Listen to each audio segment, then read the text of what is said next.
Efésios, capítulo 5, vamos ler dos versículos 18 ao versículo 21. Diz assim: E não vos embriagueis com vinho, em que há contenda, mas enchei-vos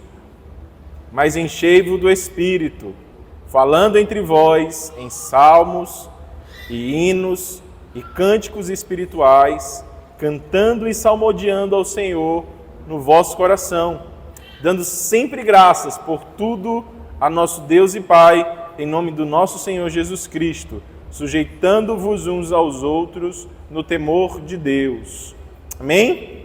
O Paulo, ele fala aos crentes em Éfeso a importância de serem cheios do Espírito Santo.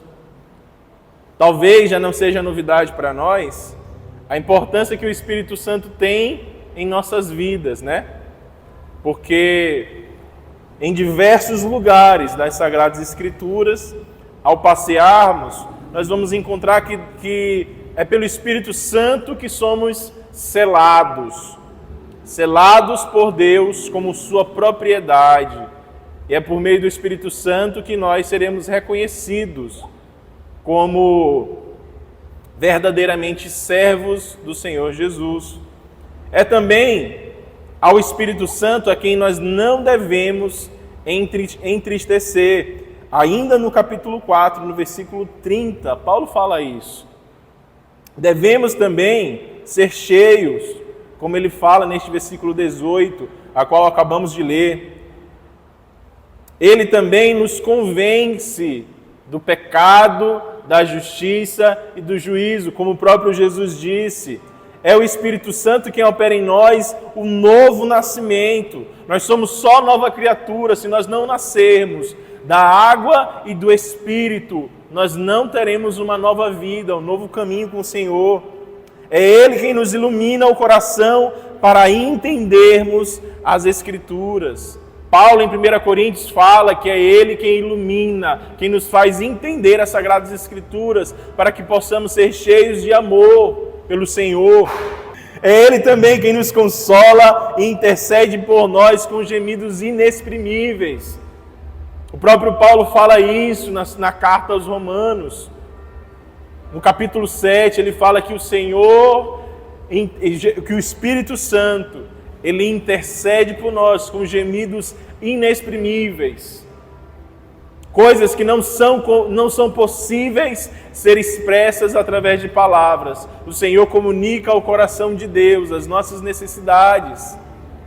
Em uma ocasião como essa, como o irmão Johnny aqui abriu seu coração para nos pedir oração, uma certeza que nós temos é que às vezes a gente não compreende o que está passando na vida do nosso irmão, que a gente não entende o que está passando na vida dele, mas o Espírito Santo sabe exatamente o que este homem vive, o que cada um de nós passa, e é Ele quem comunica, leva a Deus as nossas necessidades através de gemidos. É Ele também que nos batiza no corpo de Cristo.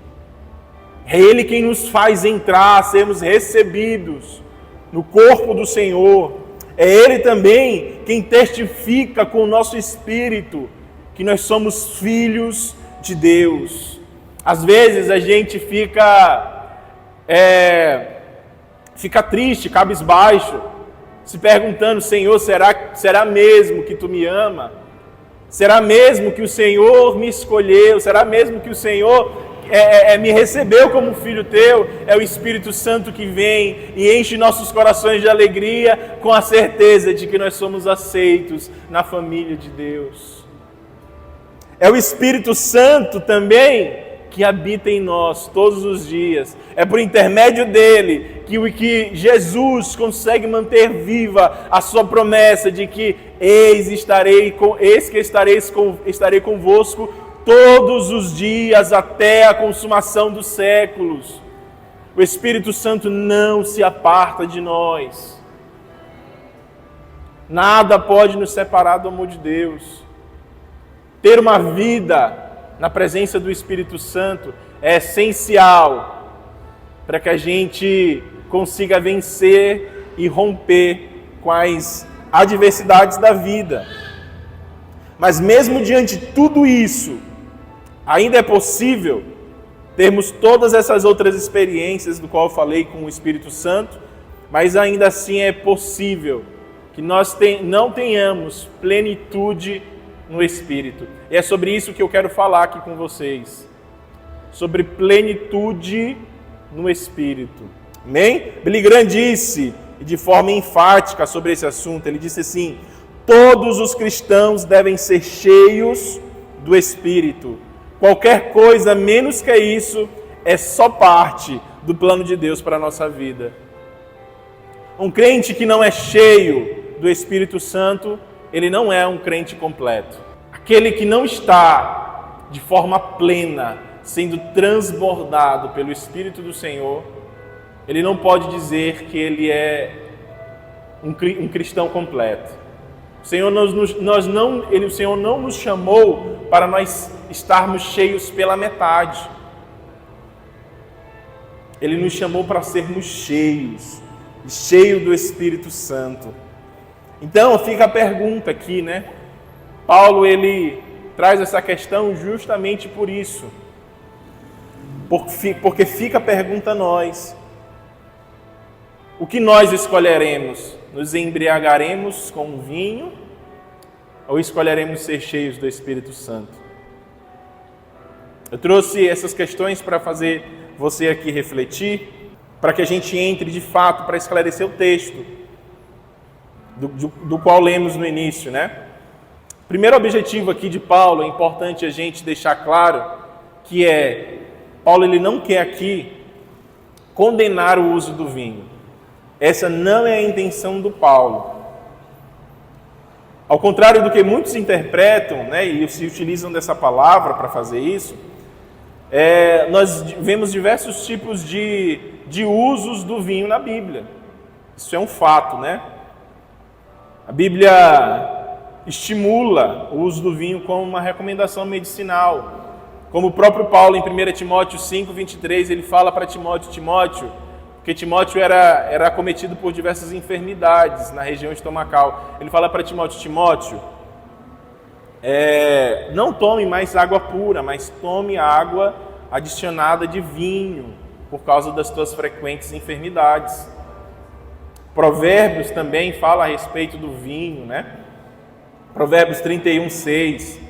Jesus, na ocasião do casamento, o seu primeiro milagre foi transformar a água em vinho. Então, a Bíblia não condena propriamente, de forma propriamente dita, a utilização do vinho. Que a Bíblia condena é a ser dominado por ele. É claro, queridos, que a gente tem que se utilizar, esclarecer as Sagradas Escrituras de forma a trazer sabedoria para o povo de Deus e equilíbrio. Mas existe uma verdade que salta aos nossos olhos se analisarmos as Escrituras de forma minuciosa a respeito disso, que o Senhor condena o abuso das substâncias alcoólicas. Isso sim, o uso do vinho torna-se o abuso quando se descamba para o excesso, como diz Provérbios 23, de 29 a 35. O uso do vinho se torna um abuso quando o indivíduo passa a ser dominado por ele. Como diz 1 Coríntios 6, de 12, versículo 12, na parte B. O uso do vinho torna-se um abuso quando essa prática ofende a consciência fraca de outro crente. Isso é importante, um importante ensinamento que Paulo dá aos romanos e aos coríntios. Outra coisa muito importante, o uso do vinho torna-se um abuso quando fere o testemunho cristão na comunidade e, portanto, não glorifica a Deus.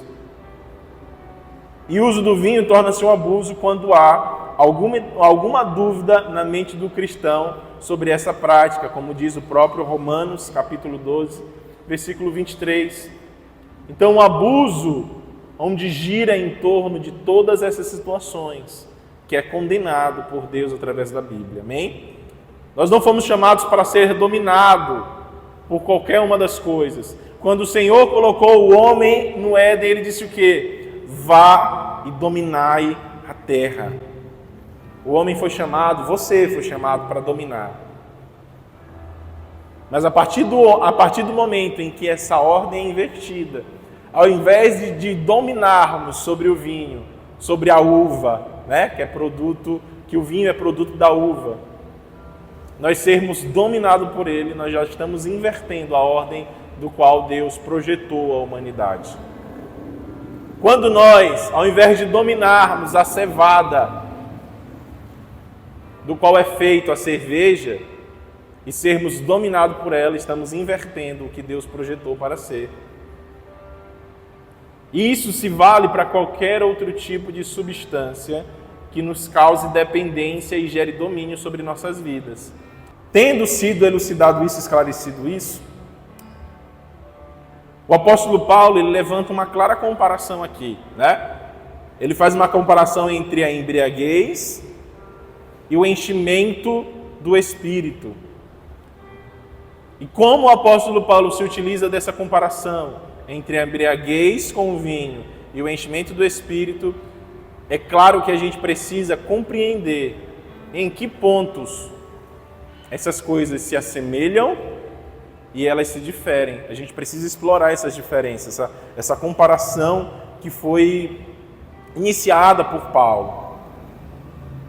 Primeira coisa que a gente observa e nota uma semelhança que é superficial. Assim como uma pessoa embriagada está sob a influência do álcool, um homem cheio do Espírito Santo está sob a influência do Espírito Santo de Deus. Quando o homem está embriagado, nitidamente a gente percebe que ele está embriagado. Então a gente nota de forma muito clara que aquela pessoa não está sóbria. Então a gente atribui rapidamente, com uma análise rápida, pelo menos na maioria dos casos, né? Faz uma análise rápida de que aquela pessoa está sob a influência do álcool. Em alguma das suas atitudes, ela já não responde mais por si, mas ela está dominada. Da mesma forma, de forma semelhante, ainda que uma semelhança superficial, a pessoa que é dominada pelo Espírito Santo de Deus, ela notavelmente muda o seu comportamento e a sua atitude. Assim como uma pessoa embriagada muda o seu comportamento, da mesma forma, quem está cheio do Espírito Santo não pode, não consegue e nem deve ficar da mesma forma que está.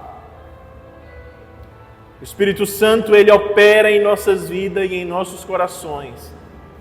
E ele faz todas aquelas ações das quais nós exploramos aqui no começo dessa mensagem. Uma semelhança simples e clara que nós temos.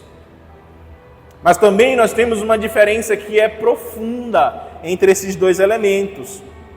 Porque o homem bêbado, ele perde totalmente o domínio de si. Como eu disse anterior, ele não responde mais por si em algumas atitudes.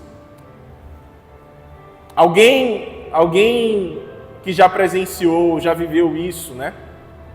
Que existem certas pessoas que ao estarem sobre o domínio de bebidas alcoólicas, conseguem ver certas diferenças, né? Existem pessoas que nitidamente mudam, perdem o seu domínio, são pessoas totalmente diferentes, fazem coisas que não fariam quando estão sóbrias, que naturalmente têm coragem como naturalmente não teriam, porque perdem o domínio de si. Mas ao contrário do que acontece com a bebida alcoólica, quando nós estamos sob o domínio do Espírito Santo, o que tem que acontecer é que nós temos domínio próprio. Aquele que está sobre o que diz está cheio do Espírito Santo, mas não consegue refrear os seus desejos, não conseguem refrear os seus impulsos. São pessoas que tratam as outras mal. São pessoas que naturalmente não conseguem disfarçar, não conseguem simplesmente engolir o seu irmão que está do lado, ou então tratá-lo de maneira ríspida, ou então tratá-lo de maneira rancorosa, que simplesmente quando recebem uma afronta, eles se transformam em outra pessoa e dizem ao mesmo tempo que está cheio do Espírito Santo. Isso não é uma verdade, porque o fruto do Espírito é domínio próprio. Estar com Cristo, queridos, vai além de uma vida superficial, vai além do que a gente aparenta ser. Estar com Cristo é uma vida nova que começa de dentro e floresce para fora. Porque é o Espírito Santo que habita dentro de nós que gera essa transformação. Faz com que nós tenhamos força para poder refrear determinados desejos. Faz com que a gente tenha força para vencer certos tipos de situações e nos mantermos firmes. Martin Lloyd-Jones, que é um médico, pastor muito famoso, ele faz a seguinte afirmação: o vinho e o álcool, farmacologicamente falando, não são estimulantes, mas depressivos. O álcool sempre está classificado na farmacologia entre os depressivos. E tem gente que usa o álcool, se utiliza do álcool para fugir de suas realidades, para se alegrar, para ficar feliz, né? Mas o efeito do álcool no nosso organismo, isso ele fala de forma farmacológica, de forma química. A substância gera em nós hormônios que são depressivos.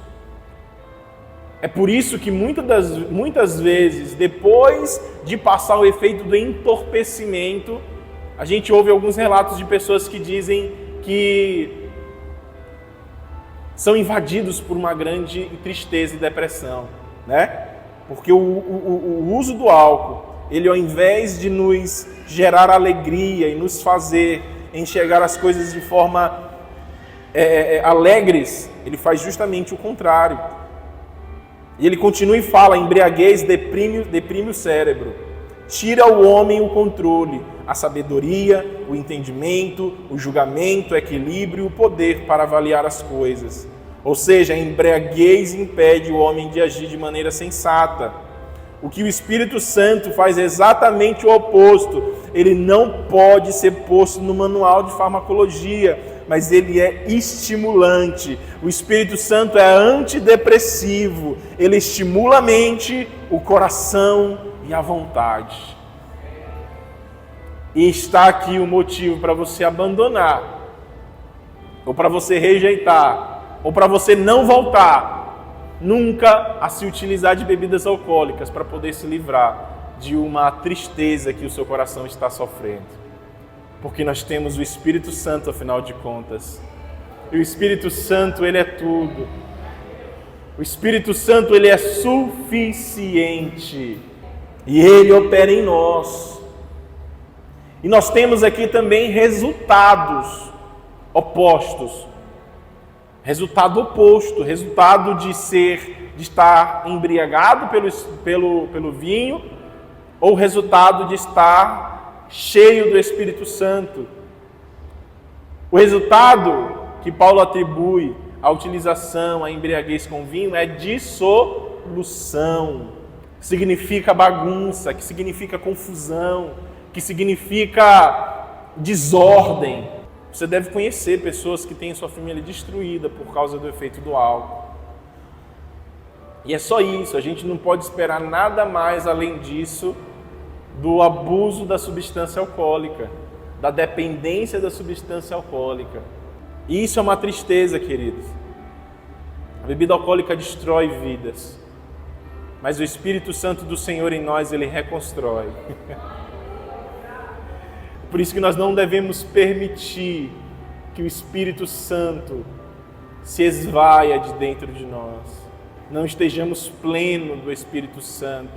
Não deixemos com que a nossa natureza carnal predomine sobre o nosso homem, sobre o nosso ser. Mas precisamos todo o tempo estarmos cheios do Espírito Santo. E aqui nós encontramos agora o resultado. Confesso para vocês que o resultado, né, nos versículos posteriores, né, quando Paulo diz assim: falando entre vós com salmos e hinos e cânticos espirituais, cantando, salmodiando ao Senhor no vosso coração, dando sempre graças por tudo a nosso Deus e Pai, em nome do nosso Senhor Jesus Cristo, sujeitando-nos uns aos outros no temor do Senhor.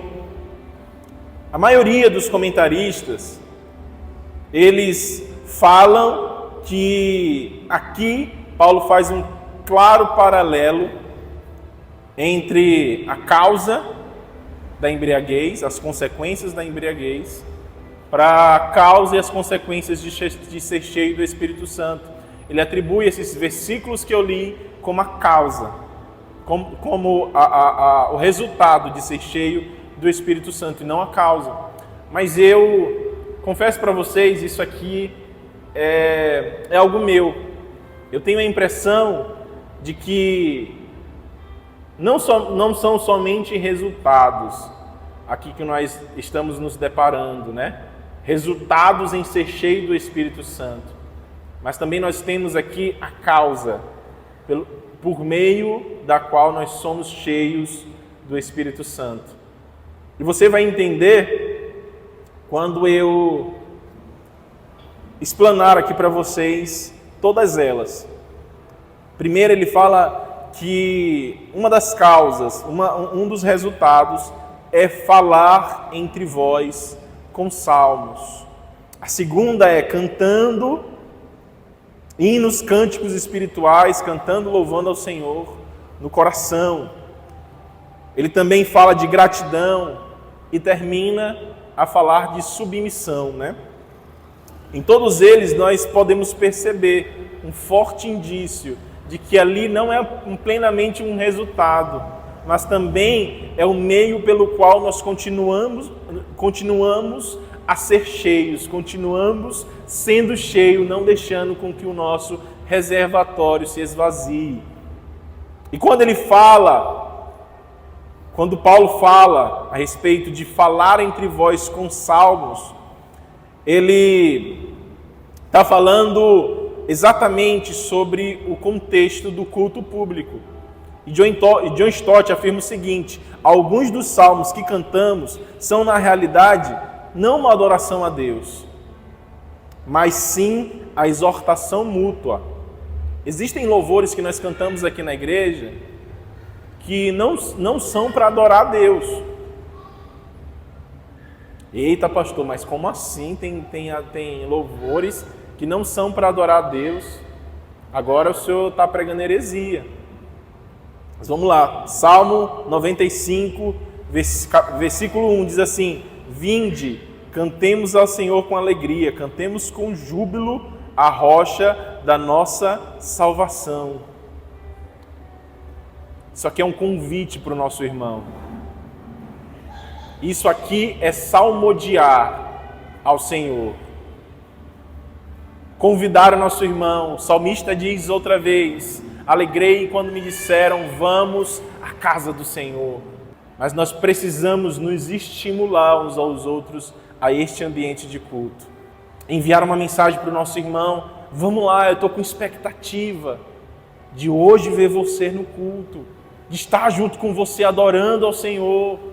Não deixe com que o medo te desestimule, não deixe com que as tristezas desse mundo vençam você. Eu tenho certeza que lá nós seremos reabastecidos pelo Senhor. Paulo apresenta como um dos resultados essa atitude. Ser cheio do Espírito Santo implica dizer que você vai motivar o seu irmão, vai ser um agente motivador para que o seu irmão louve ao Senhor. E é isso que Paulo quer dizer com falando entre vocês com salmos. Ele está dizendo: quem é cheio estimula o irmão. Quem é cheio não se contenta em adorar a Deus sozinho. Quem é cheio não se contenta em ver o irmão parado, desanimado, desestimulado. Ele vai lá e dá uma injeção de ânimo, que a bênção se derrame por detrás, por diante, até 1000 gerações. ele declara ao seu irmão a bênção do Senhor. Ele motiva o seu irmão. E eu falo para vocês que para mim dá a impressão de que isso aqui não é somente um resultado, porque acaba sendo uma causa também.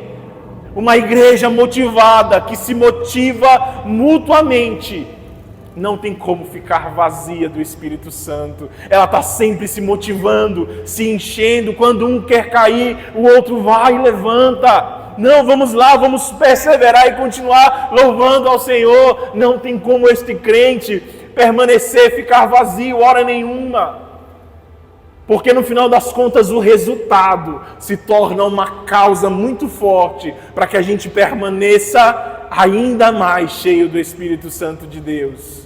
Essa é a comunhão na adoração, que é um convite recíproco para nós participarmos do louvor ao Senhor.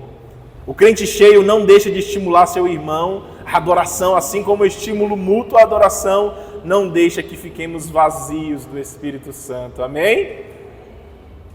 Segundo é cantando hinos e cânticos espirituais, cantando e louvando ao Senhor no coração. Aqui, esse cântico do qual Paulo está falando, uma certeza eu tenho, ele não é apático.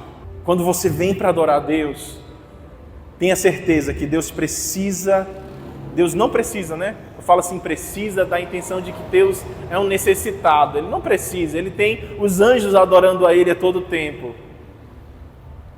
Mas um verdadeiro adorador, que adora o Pai em espírito e em verdade.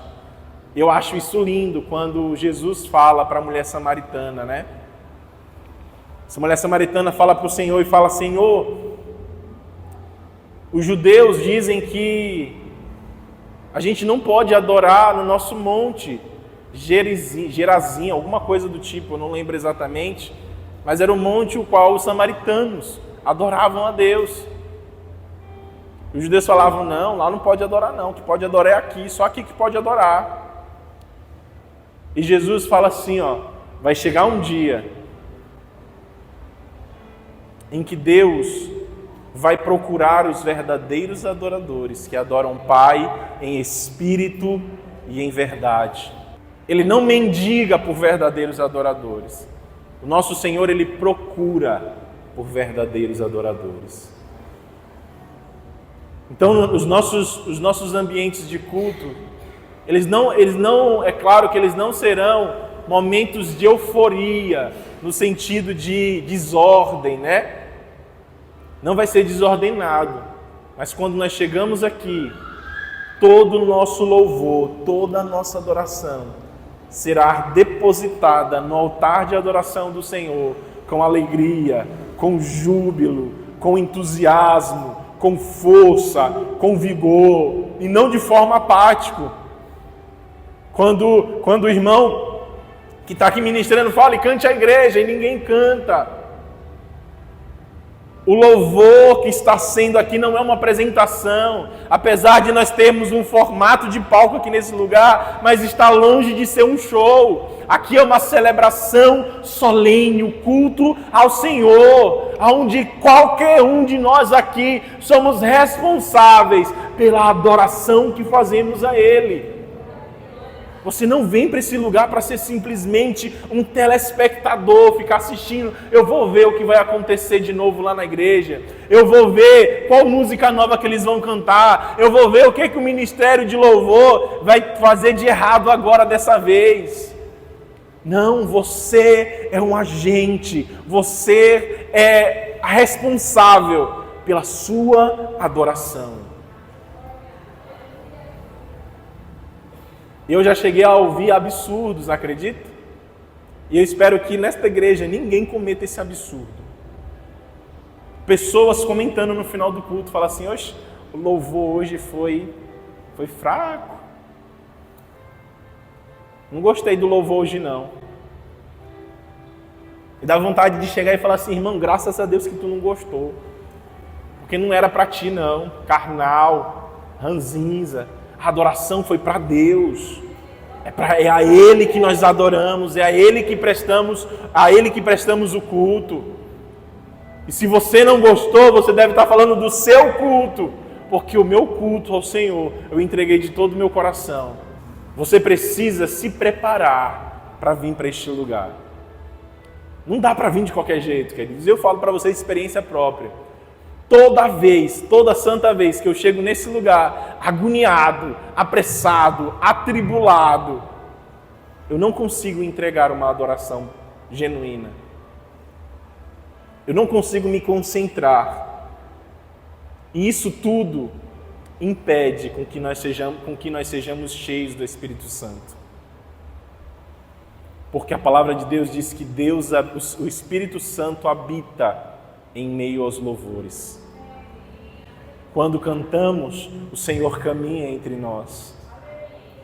Quando louvamos a Ele, Ele está aqui perto de nós, ouvindo a nossa adoração. E isso vem de uma forma tão graciosa e tão gloriosa, que nós nos sentimos tão alegres, a ponto de a Bíblia falar que na presença do Senhor até a tristeza tem que saltar de alegria. Não existe tristeza, querido, que persista, que consiga ficar de pé diante de uma igreja que adora, de uma igreja que louva, de uma igreja que entrega o seu melhor na adoração. Nós precisamos fazer das nossas reuniões um grande lugar aonde o Espírito Santo vai caminhar entre nós. Ontem nós nos reunimos com os líderes e nós fizemos um momento, de oração, onde eu confesso para vocês que no começo da oração eu tive essa sensação, eu não sei os demais, mas eu tive essa sensação muito, muito forte. Como se aquele lugar fosse um lugar estranho. E eu lutei contra esse sentimento no meu coração. Enquanto nós ajoelhávamos e escutávamos louvores e orávamos ao Senhor, eu fiquei com aquela sensação de que era um lugar estranho, de que eu não estava num lugar próprio para mim. Eu repreendi isso, eu falei, Senhor, aqui é o meu lugar. A Tua presença é o meu lugar. Qualquer outro lugar, nada não se compara à Tua presença, Pai. E aqueles louvores, e aquilo foi enchendo os nossos corações. Enquanto orávamos, os nossos corações começavam a ser cheios e as lágrimas se tornavam incontroláveis.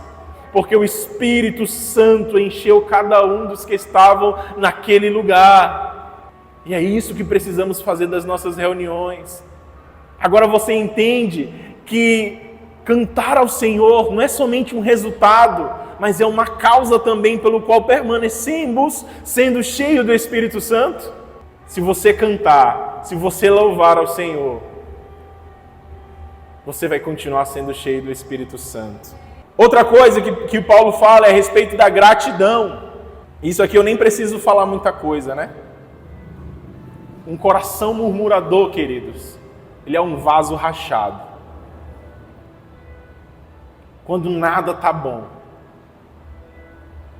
quando nada que o Senhor deu para ele está bom, é suficiente ainda, todos os dias ele se detém em murmurar.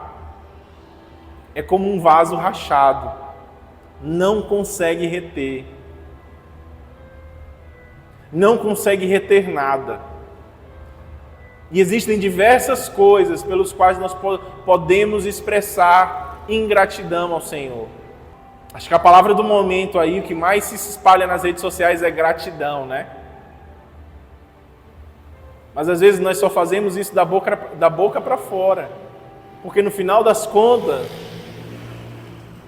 nós não conservamos um coração grato ao Senhor diante das situações da nossa vida.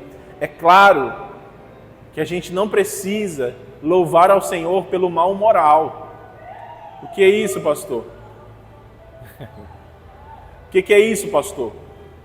O que é o mal moral? Por exemplo, as vidas destruídas pela embriaguez, Pelo abuso do uso de substâncias alcoólicas. A gente vai agradecer a Deus por isso? Senhor, obrigado, porque a minha família está sendo destruída. Isso aqui é até ilógico. Quando Deus fala a respeito de gratidão, é claro que a gratidão ela não é irrestrita, né? Mas também ela não precisa se tornar uma ingratidão. A gente começar a culpar a Deus pelos males que acontecem em nossa vida. Mas a gente precisa recorrer a Ele com um coração grato, de que apesar das coisas que acontecem de ruim em nossas vidas, o Senhor tem nos sustentado com a sua misericórdia. O salmista diz: me deito, Pai, e me levanto, porque o Senhor me sustentou. Até um satanista tem motivos para agradecer, porque se você parar para pensar, o satanista dorme, não dorme? E se ele dorme, se deita e se levanta, é porque o Senhor o sustenta. Todos nós temos motivos para agradecer ao Senhor. Então, conservar um coração grato é tapar as brechas do nosso recipiente para reter o Espírito Santo de Deus em nossas vidas. Amém? Para nós sermos cheios e transbordantes do Espírito do Senhor. Quarto lugar, ele fala a respeito da submissão. O homem cheio reflete uma humildade de coração. Ele entende a importância de estar junto.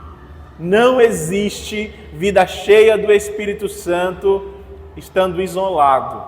Não cabe aqui se isolar e eu digo: Pai amado, eu não quero saber de ninguém, porque a igreja ela é cheia de pessoas problemáticas, é cheia de gente que eu não consigo lidar, eu não consigo nem enxergar na cara do irmão, e eu não vou para lá, eu vou ficar mesmo aqui só contigo e te adorando e te amando. Aí eu te pergunto, como é que um crente desse vai ser cheio?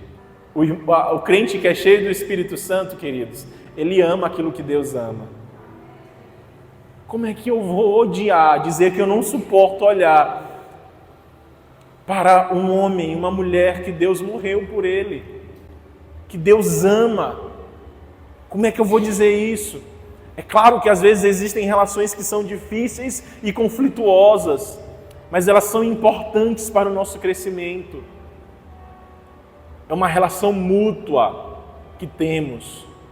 Quando nós não estamos sendo ajudados, tenha a certeza que nós temos a oportunidade de ajudar. Ou uma ou outra. Então não existe, queridos, vida cheia do Espírito Santo em isolamento. O Espírito Santo ele gosta de estar em nós, em comunidade. Está entre nós. Porque todas as coisas do qual Paulo falou até agora, a respeito de ser mútuo, a respeito de louvar, de cantar ao Senhor, essas coisas só podem acontecer em ambiente de comunidade. Não dá para acontecer em isolamento. Tem gente que se debandeia na desculpa de que, é porque eu sou igreja. Você não é igreja sozinho. A igreja é o corpo de Cristo, é composto por cada um daqueles que, mesmo com as suas dificuldades, mas são compostos por cada um daqueles que Cristo alcançou. E para a gente concluir, nós temos 4 aspectos aqui a respeito dessa palavra enchei-vos, né? Que Paulo fala. Primeiro é que ele está no modo imperativo. E no modo imperativo nós conseguimos deixar ele bem claro quando nós comparamos eles a uma ordem, né? Fica claro, né? Se encha. É uma ordem, é o imperativo de Deus. Deus ele quer que nós sejamos cheios, então ele ordena que sejamos cheios. E ser contra isso caracteriza em um erro, em um pecado. Uma certa vez, um obreiro da Igreja Batista do Sul, lá nos Estados Unidos, chegou para Billy Graham e disse o seguinte: Billy Graham, nós precisamos disciplinar um obreiro, que nós encontramos ele embriagado. E aí Billy Graham olhou para ele e falou: certo, vamos discipliná-los. Mas eu pergunto a você, quantos dos outros obreiros que não estão cheios do Espírito Santo, que nós faremos com eles? Porque a gente foca tanto com o fato da embriaguez, né? Focamos tanto na embriaguez que esquecemos o ser cheios do Espírito Santo. É uma ordem de Deus, e quando essa ordem não é cumprida, é pecado. É o imperativo do Senhor, é uma ordem do Senhor para a sua vida. Ele também está na forma do plural, ou seja, ele não é só para uma pessoa, é uma ordem que está endereçada a todos os cristãos. É uma ordem para mim, é uma ordem para você, é uma ordem para nós. A ordem que o Espírito, que o Senhor, que Paulo está dando, está endereçada a uma comunidade, está endereçada a todos os cristãos. Terceiro lugar, está na voz passiva. O que é a voz passiva, pastor? Ele está sofrendo a ação, ele não é o princípio da ação. Ou seja, seria traduzido mais fácil, deixai o Espírito Santo encher-vos. Não tem como a gente se encher a nós mesmos, a gente não tem como se encher. E nem podemos ser cheios se nós não nos abrirmos.